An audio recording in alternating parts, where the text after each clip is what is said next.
بسم اللہ الرحمن الرحیم۔ السلام علیکم، میں ہوں محمد عثمان اور آپ دیکھ رہے ہیں پروگرام حرف راز اور مقبول جان کے ساتھ۔ ناظرین، آج قومی سلامتی کے بارے میں وزیر اعظم کے خصوصی مشیر جناب معید یوسف نے بھارتی ٹی وی چینل کو ایک تہلکہ خیز انٹرویو دیا اور میزبان تھے کرن تھاپر، جو مشہور ہیں اپنے تیکھے اور تند و تیز سوالات کے حوالے سے۔ لیکن اس انٹرویو کے اندر معید یوسف صاحب نے بھارتی صحافی کو ناک آؤٹ کر کے رکھ دیا۔ اس انٹرویو میں، جو کہ عرصے کے بعد کسی بھارتی ٹی وی چینل پہ پاکستان کی کسی بھی سرکاری شخصیت کا پہلا انٹرویو تھا، اس کے اندر پاکستان نے اس پلیٹ فارم کو استعمال کرتے ہوئے پاکستان کے اندر بھارتی مداخلت کے تمام تر ثبوت دنیا کے سامنے رکھے۔ کشمیر کے حوالے سے بات ہوئی، اے پی ایس پر حملے کے حوالے سے بات ہوئی، تمام تر ثبوت اور ریکارڈنگز کے حوالے سے معید یوسف صاحب نے کہا کہ سب کچھ پاکستان کے پاس موجود ہے۔ اس کے اوپر آج ہم بات کریں گے، ساتھ ہی ہم ذکر کریں گے پروگرام کے اندر کہ کس طریقے سے بھارت دہشت گردی کا ایک نیا مرکز بنتا چلا جا رہا ہے اور دنیا میں دہشت گردی پھیلانے کا باعث بھی بن رہا ہے۔ ساتھ ہی ذکر ہوگا پاکستان کی سیاسی صورتحال کا۔ ایک طرف حکومت کہہ رہی ہے کہ جلسے جلوس کی اجازت ہے، تو دوسری جانب اپوزیشن کی یہ شکایت ہے کہ ان کے کارکنان کی پکڑ دھکڑ کا سلسلہ جاری ہے۔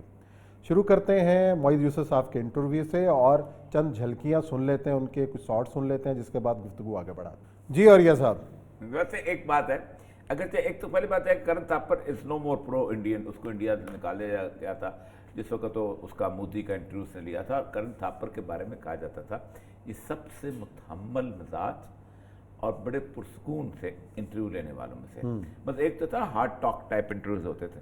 دوسری بات یہ ہے کہ بڑے عرصے کے بعد ایک سیولین فیس نے اس طرح انڈین پریس کو فیس کیا۔ ہمارا سیولین پریس ابھی تک کبھی انڈین پریس کو اس طرح آخری بار جنرل مشرف صاحب کا تھا کہ جس طریقے سے اور بھی ہمارے جنرل فیس کرتے رہے، دورانی بھی کرتا ہے، محمود دورانی صاحب محمود دورانی بھی کرتے ہیں، لیکن ایک سیولین فیس نے فیس کیا ہے۔ اور سب سے بڑی بات یہ ہے کہ کرن تھاپر جو تھا ان دا بگننگ ہی بیکیم جیٹری، جن کا نا لگتا رہتا ہے کرن تھاپر جو ہے وہ یہ اور ان ایتھیکل ہو گیا تھا بعد معاملہ۔ مطلب میں آپ سے سوال پوچھ رہا ہوں، کشمیر کے اوپر گفتگو کر رہا ہوں اور میں آپ کو کہہ رہا ہوں کہ میں آپ کشمیر کے اوپر فار ایگزامپل آپ سے کہہ رہا ہوں کہ آپ کشمیر کے اوپر تو بڑا بولتے ہیں اور میں بتا رہا ہوں کہ میں اس لیے بولتا ہوں کہ وہاں یہ ہو رہا ہے وہاں وہ کہ آپ اچانک بدل دیتے ہیں کہ نہیں آپ چائنیز بھی کیوں نہیں بولتے۔ تو وہ ایک لمبی ڈبیٹ کچھ دیر چلی ہے، پھر اس کے بعد اس نے کہا کہ بڑی صحیح بات کی، اس نے وی آر سیٹسفائیڈ۔ پھر ایک اور اس نے بڑی مزدار بات کی، اس نے کہا جی پاکستان کا کوئی پرائم منسٹر عمران خان جتنا انڈیا کو نہیں جانتا۔ یہ بات صحیح ہے، کسی پرائم منسٹر کو انڈیا کے اندر اتنے نہ دوروں کی کبھی اجازت ملی، نہ اتنا کبھی ایکسس ہوا، پبلک ٹو پبلک ایکسس ہوا، بلکہ خواتین تک ایکسس کسی کو نہیں ملا جتنا عمران خان کو ملا۔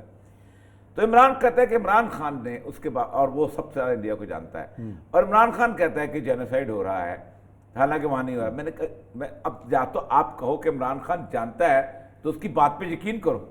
صحیح بات ہے، یعنی یہ تو ہو سکتا ہے نا کہ نواز شریف وہاں نہیں گیا، وہ کہتا ہے جینوسائیڈ ہو رہا ہے، کہتے تمہیں کیا پتا، اپنا جنیجو وہاں نہیں گیا، ظفر اللہ جمالی وہاں نہیں گیا، بے نظیر وہاں نہیں گیا، کوئی نہیں وہاں گیا۔ صحیح بات، سارے اگر کہتے ہیں ہوا میں اڑاتے ہیں، چلو مان لیا، لیکن عمران خان تو گیا ہے۔ اس کا مطلب اگر عمران خان کہتا ہے کہ وہاں جینوسائیڈ ہو رہا ہے تو اس کا مطلب ہے کہ عمران خان نے ان کے پرانوں ساروں کی مہر تصدیق سب کی کہ ایف سی نمبر تھے۔ اب اس میں یہ جو اس نے بڑی مزدار بات کی، اس کے اوپر اس نے 2-3 دفعہ اس کو انٹرپٹ کرنے کی کوشش کی اور نے بڑی پوری کوشش کی کہ کسی طور پہ وہ لے کے آئے۔ میں حیران ہوتا ہوں کہ ہی ہینڈل گزار بات ہے، ایک تو خیر ویسے ہی جو سب وہاں کا ان کی ٹرین ہے، اس نے کہا تم پہلے یہ لکھتے رہے تھے۔ اس نے کہا ہاں مجھے پہلے نہیں پتا تھا، آئی واز اے اسٹوڈنٹ، لیکن جب میں آپ اس حالم افیئر میں آؤں تو دین آئی گاٹ دا ریئلٹیز، تب مجھے پتا چلا۔ ایک اور اس میں مزدار بات جو اس نے سوال کیا، اس نے کہا کہ یہ جو سارے سوالات ہیں یہ آپ سارا ایویڈنس آج مجھے کیوں دے رہے ہو اتنے سال بعد اے پی ایس کا؟ اتنے اس نے کہا میرے پاس را ایویڈنس تھا، کچا ایویڈنس تھا، آج میرے سامنے ہے، میں نے آپ کے سامنے رکھ دیا، ہم نے چھپایا تو نہیں، اور آپ کی طرح نہیں کہ بغیر تصدیق کیے الزام لگا، میں نے آپ کے سامنے رکھ دیا کہ یہ ایویڈنس ہے، میں کچا ایویڈنس لے کے آپ کے پاس کیسے جاتا۔ پھر اس نے اچھا سوال کا جواب وہ دے رہا تھا اور بڑا انٹیلیجنٹلی ہی سیٹ سوال وہ کر رہا تھا کہ آپ نے بامبے کے لوگوں کو ابھی تک ٹرائی کیوں نہیں کیا اور پلوامہ کے لوگوں کو آپ نے ٹرائی کیوں نہیں کیا۔ اب دیکھیں کمال کی بات ہوتی ہے، آپ سوال کرنے والے کو امپیشنٹ کر دیں اور وہ اپنی آئی پہ آ جائے جو اندر سے کہلوانا چاہتا ہے، پھر آپ اس کو جواب دیں۔ اس نے کہا کہ مسئلہ سارا یہ ہے کہ انڈیا نے یہ کیا یہ، اس نے میں کچھ پوچھ رہا ہوں تم جواب پوچھ رہے ہو، تو میں کچھ پوچھ رہا ہوں، اس نے پوری اپنی ڈیریشن بتا دی، آپ نے انڈیا میں یہ کیا، اور پھر آپ نے پھر اس نے فقہ کمال بولا ہے، you have been embarrassing the Afghan government, یعنی آپ افغان حکومت کو بھی شرمندہ کر رہے ہو، یعنی اس نے ایک تو افغان حکومت کو ایک دم خاموش کر دیا نا کہ تم تو ہمارے ساتھ اچھے ہو، یہ تمہیں بدنام کر رہا ہے۔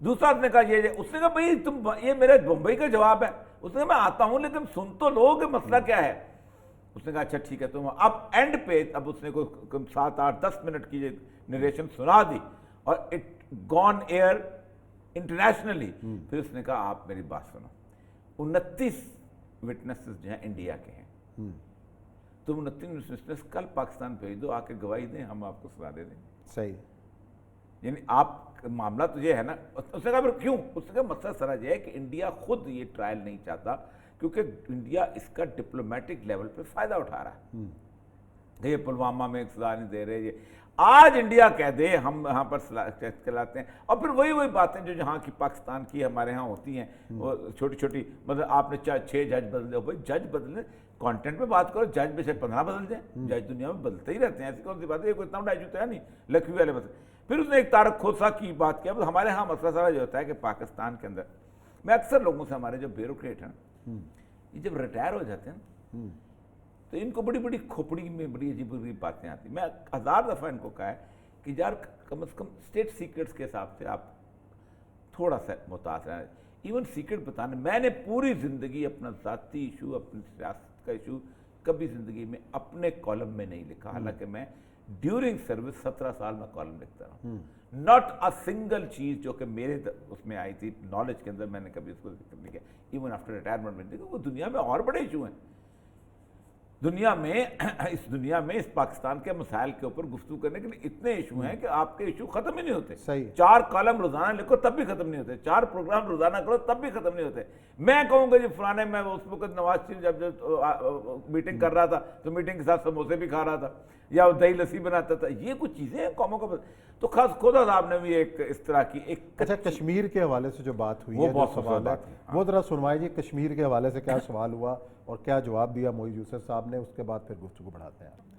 جی اوریہ صاحب، کتنی بڑی بات کہی ہے، اور ساتھ کیا آگے بڑھو، بات کرو، ہم تیار ہیں۔ اصل میں مسئلہ پتہ کیا ہے مسئلہ، اچھا اس نے ایکچولی اوپننگ تھا اس کا گلگت بلتستان تھا، اور گلگت بلتستان کے اوپر ایک بات اس نے کہا کہ ہم یہی کر رہے ہیں تو ہم بھی یہ کر رہے ہیں، یہ ہمارے ہاں پاکستان میں بڑی گفتگو ہوتی ہے، اس نے ایک بڑی بات کلیئرٹی کے ساتھ بتائی، اس نے کہا کہ انڈیا پاکستان کے درمیان جو پلیبسائٹ کی قرارداد ہے اس کے اندر یہ ہے کہ کوئی ملک جو ہے ایک ڈسپیوٹڈ ٹیریٹری کے سٹیٹس کو نہیں بدلے گا، اس نے کہا اگرچہ کہ تم میرے ساتھ چلو، اور یہ اب ہم کو بھی پتا ہے، سب کو پتا ہے کہ گلگت بلتستان کا گلی گلی میں آپ جا کے گھوم لیں، آپ وہ کہیں گے ہمیں پاکستان کے ساتھ لگاؤ، بالکل صحیح بات۔ اس کی ایک بنیادی وجہ پتہ کیا ہے، اس کی بنیادی وجہ یہ ہے کہ وہ کبھی بھی کشمیر کا حصہ نہیں تھے، ان پر گلاب سنگھ ڈوگرا نے حملہ کیا 1849 کے اندر، ان کو 1-2 سال پہلے ان کو ساتھ ملا لیا، اب چونکہ ایک بن گیا ہوا ہے انٹرنیشنل ڈسپیوٹ ایریا بن گیا ہوا ہے تو ہم اس کے نہیں، اس نے کہا ہم اگر جو بھی کریں گے وہ اس کا کانسٹیٹیوشنل جو بھی کریں گے وہ اکارڈنگ ٹو دی قراردادیں جو ہیں ان کے مطابق کریں گے، یعنی اگر ہم اس کو ٹیمپرری سٹیٹس دیں گے یا کچھ بھی دیں گے ہم اس کا آلٹر نہیں کریں گے سٹیٹس کو، تم نے تو آلٹر کر دیا، تمہارے ہمارے درمیان تو کوئی مطلب میچ ہی نہیں بنتا، تم تو 370 جو ہے، پھر وہ اس نے ایک اور قسم کی کہانی بیان کرنی شروع کر دی کرن تھاپر نے کہ جب 370 ہوا تھا تو پاکستان نے سب سے زیادہ اس کے اوپر احتجاج کیا تھا کہ یہ غلط ہوا ہے، اس کو کشمیر کو مرج کر دیا ہے، اسٹیٹس خراب کر دیا ہے، اب ہم نے وڈرا کیا ہے تو آپ پھر چیختے ہو، صحیح ہے۔ اس کی بنیادی وجہ جو ہے میرا خیال ہے اس وقت میں یوسف تھوڑا سا اس کو نہیں کر سکے ایکسپلین، بیسیکلی بات یہ ہے کہ 370 ایک ٹیمپرری ریلیف لی تھی کشمیریوں نے، یعنی ایک ایسا تھا کہ حملے شیخ عبداللہ ٹیمپرری ریلیف لی تھی کہ ہم انڈیا کے فولڈ میں نہیں آئیں گے،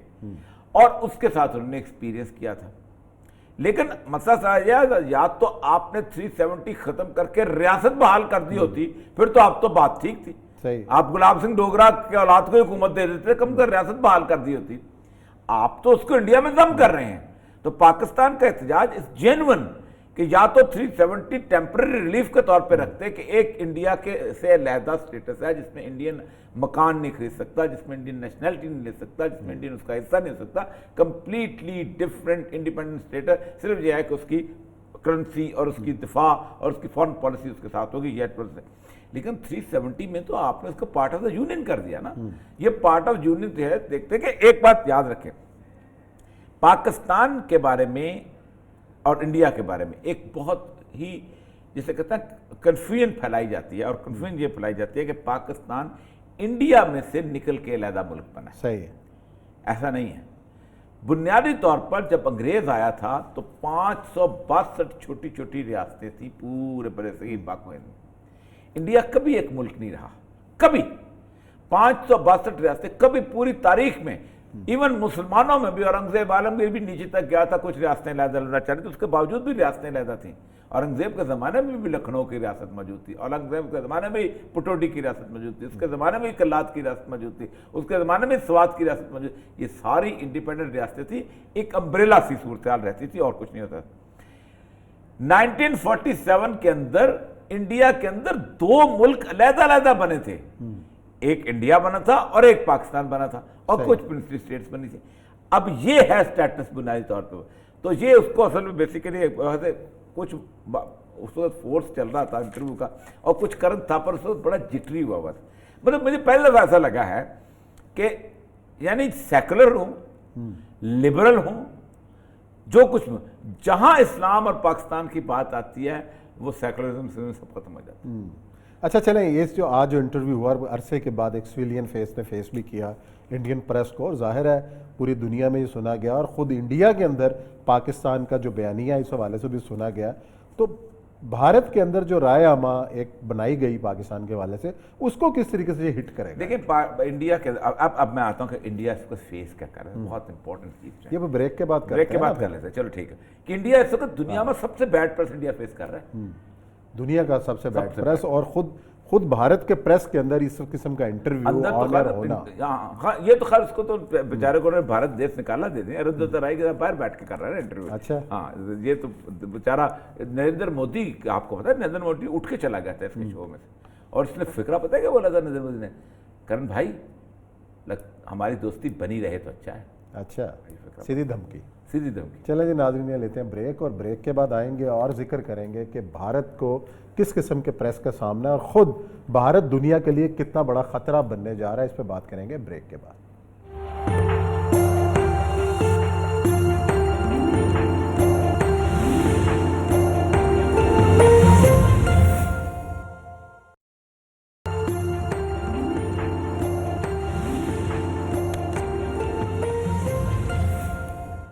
جی ناظرین, بریک کے بعد حرف راز میں آپ کو خوش آمدید کہتے ہیں. ہم بات کر رہے ہیں کہ بھارت کس طریقے سے پوری دنیا کے امن کے لیے خطرہ بنتا چلا جا رہا ہے, اور خاص طور پر دہشت گردی کے نئے مراکز وہاں پہ کھلتے چلے جا رہے ہیں, اور کس طریقے سے خود بھارت کی حکومت دہشت گردوں کی مدد کر رہی ہے. کل بھی ہم نے پروگرام کے اندر بات کی تھی, آج عالمی اداروں کی جو رپورٹس ہیں وہ سامنے آئی ہیں, اور جس کے اندر یہ تمام تر انکشافات ہوئے ہیں. اور یہ سب سے بڑا جو ادارہ ہے تحقیق کا, اور جو یہ رپورٹ جو یہ 2 چیزیں, اور اس نے کیا بات کہی. دیکھیں یہ ہے Woodrow Wilson centre. Woodrow Wilson بہت امریکن پریزیڈنٹ تھا, اس کا جو سینٹر ہے وہ بہت بڑا تھنک ٹینک ہے امریکہ کا. ایک تو یہ ہے, اور دوسری رپورٹ ہے جو کہ 2-3 دن پہلے آئی ہے, وہ ہے فارن پالیسی کا جو میگزین ہے, اس کے اندر انہوں نے جو ایک بہت تفصیلی آرٹیکل ہے. یہ رپورٹ آئی تھی جنوری 2019, آج اس رپورٹ کو 2.25 سال ہو گئے.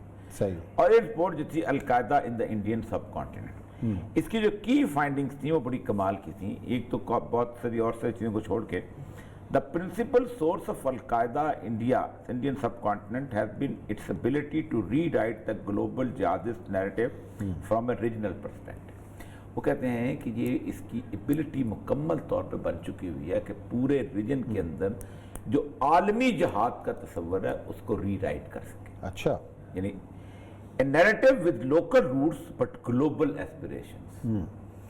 اس نے روٹس وہاں بنا لی ہیں لوکلز, لیکن یہ وہاں سے آگے عالمی جو ہے ایجنڈا رکھتی ہے. القاعدہ has adopted a deliberate strategy of eschewing the savage tactics of the Islamic State, new code of conduct is a deliberate attempt to re-establish Al-Qaeda. Even though the majority of the recent analysis on foreign terrorist fighters focus on the so-called Islamic State, it is important to realize that behind mobilization to Syria and Iraq, the next largest mobilization of foreign fighters was Afghan jihad.